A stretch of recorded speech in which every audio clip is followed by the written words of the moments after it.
সবাইকে জানাই সুপ্রভাত। আশা করি আপনারা সকলেই খুব ভালো আছেন। আজকে চারিধারটা দেখুন, একদম রোদে যেন ঝলমল করছে। কিন্তু আজ জানেন তো, আমার মনটা একদম ঝলমলে নেই। কারণ আজকে আমার এখানে শেষ দিন। আর একটু পরেই এখান থেকে আমরা চলে যাব। আর বাবার বাড়ি থেকে চলে আসার সময় মনটা যে কতটা খারাপ হয় সেটা একমাত্র মেয়েরাই বোঝে। আগে যেই ঘরটা আমার নিজের ঘর ছিল, এখন সেই ঘরে আসি কদিনের অতিথি হিসেবে। কি অদ্ভুত না মেয়েদের জীবনটা। আগের ব্লগে তো আপনারা দেখেছিলেনই, ছট পুজোতে গেছিলাম। তো এটা পরের দিন সকালবেলাতে আমাদের পাড়ার কয়েকজন আছে যারা এই প্রসাদগুলো দিয়ে গেছে। আর এর মধ্যে ঠেকুয়াটা কিন্তু খেতে ভীষণ ভালো লাগে। ছট পুজোর জন্য অপেক্ষা করা কিন্তু এই ঠেকুয়াটা পাওয়ার জন্যই। এখন ওই সকাল 10টা মতো বাজে। একটু আগেই উঠেছি, তো ব্রাশ করে ব্রেকফাস্ট করাও হয়ে গেছে। আর এখন রেডি হয়েও গেছি, আর একটু পরে এখান থেকে বেরোবো। তো চলুন, তার আগে একবার কাকিমার বাড়িতে গিয়ে সকলের সাথে দেখা করে আসি। আবার কবে যে এই মানুষগুলোর সাথে দেখা হবে তার তো কোনো ঠিক নেই। ভালো মুহূর্তটা জানেন তো, মানুষের জীবনে না খুব চটজলদি পার হয়ে যায়। এই কদিন হয়েছে এখানে এসছিলাম, আর সবার সাথে কথাবার্তা গল্প করতে করতে না সময়ের কোনো ঠিকানাই থাকতো না। আর এই দেখুন, এই কদিনটা নিমেষের মধ্যে কেটেও গেল, আজ আবার যাওয়ারও সময় হয়ে গেল। জুতো মুতো নেই, ও চটি।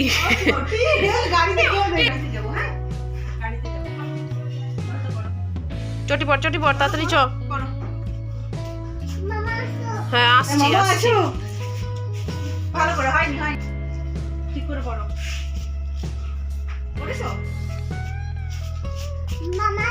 আসছি, চল না। টাটা ফুটাই, টাটা কই দাও। টাটা, চলো। চলো। দেশের মানুষ দেশে জানে। রাতে বাড়ি করেছো? চলুন, সকলের সাথে দেখা সাক্ষাৎ হয়ে গেছে। শ্রীহানের বাবা লাগেজগুলোকে একে একে গাড়িতে তুলেও দিয়েছে।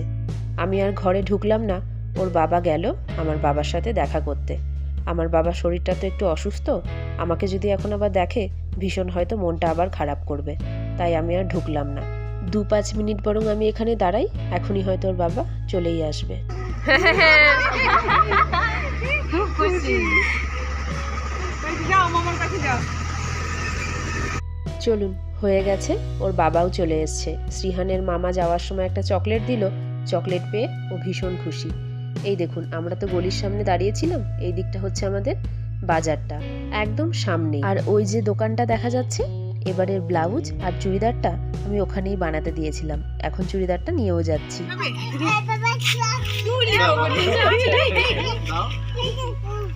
তুমি ওখানে যাবো। আচ্ছা গাড়ি যাবে যে মামা আসুক ঠিক আছে তো।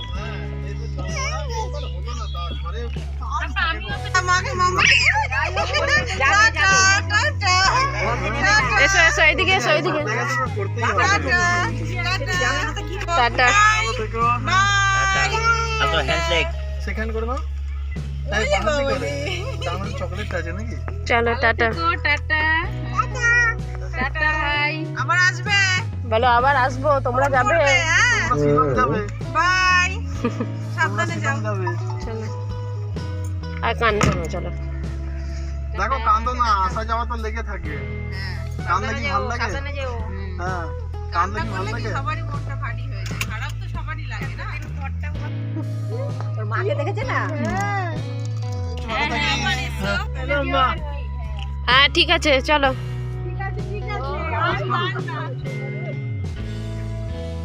আর কেঁদো না মা, কেঁদো না, আবার আসা যাওয়া তো লেগেই আছে, কান্দতে হয় নাকি? ভালো লাগে, চলে গেলে। আর এখন ফোন হয়ে তো সবকিছু হ্যাঁ, ভিডিও কলিং হয়, সবকিছু হয়। চলো এগো। ঠিক আছে, রাখছি।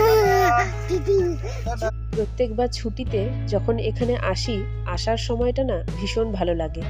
আর যখনই আমাদের এখান থেকে যাওয়ার সময় হয়ে যায়, আর এই মুহূর্তটা যখন আসে, মনটা ভীষণ ভার হয়ে যায়। সবাইকে টাটা বাই বাই করে বেরিয়ে তো পড়লাম, যাচ্ছি এখন আসানসোল। ওখানে গিয়ে কটা দিন থাকবো, আর তারপর আবার যাব আমাদের নতুন ঠিকানায়। ছুটিতে আসলে এখান থেকে তো মোটামুটি টুকটাক কিছু জিনিসপত্র কিনে নিয়ে যাই। তো সেই কটা জিনিস নিলাম, আর কয়েকটা জিনিস না কেনা হয়নি, সেটা ভাবছি আসানসোলে গিয়ে কিনে নেব। তো টুকটাক কিছু জিনিসপত্র সেগুলো প্যাকিং করার আছে, এই কটা দিনের মধ্যে সেগুলো গিয়ে কমপ্লিট করতে হবে। আর নতুন জায়গায় যেহেতু যাব, সেই জায়গা সম্বন্ধেও কোনো আইডিয়াই নেই, সেখানে গিয়ে আবার কি পাবো না পাবো তাও তো জানি না। তাই আর কি হাতের পাঁচ কিছু জিনিস ভাবছি একবারে নিয়েই যাব। পাড়ার রাস্তা ছেড়ে উঠে পড়েছি এখন হাইওয়েতে। এখান থেকে মোটামুটি 40 মিনিটের মতো লাগবে আসানসোল পৌঁছাতে। আর যেহেতু আমরা বাইপাস হয়ে যাব তো, যার জন্য সময়টা একটু কম লাগবে।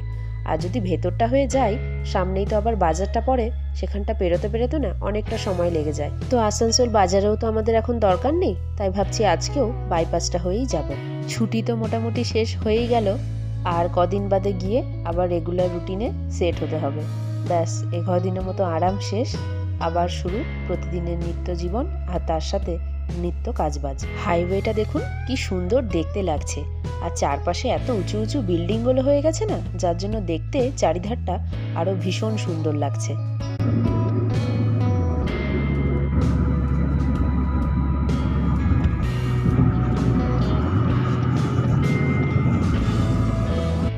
এই যে মোটামুটি আসানসোলের কাছাকাছি পৌঁছে গেছি, এবার বাইপাসটা ধরবো, ব্যাস তাহলেই আর মাত্র মিনিট 5 পথ, তারপরেই চলে যাব বাড়িতে।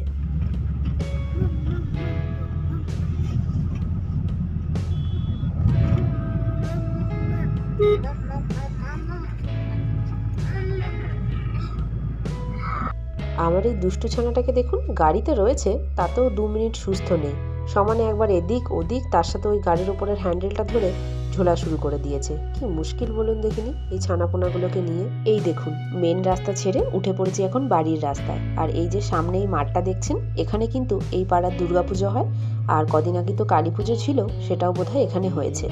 আর এইটা হচ্ছে গোটা পাড়াটা। ভেতরে কিন্তু আরো প্রচুর বাড়িঘর রয়েছে, তবে সেগুলো তো অলিগলির মধ্যে, আর সেখানে আমরা খুব একটা যাইও না।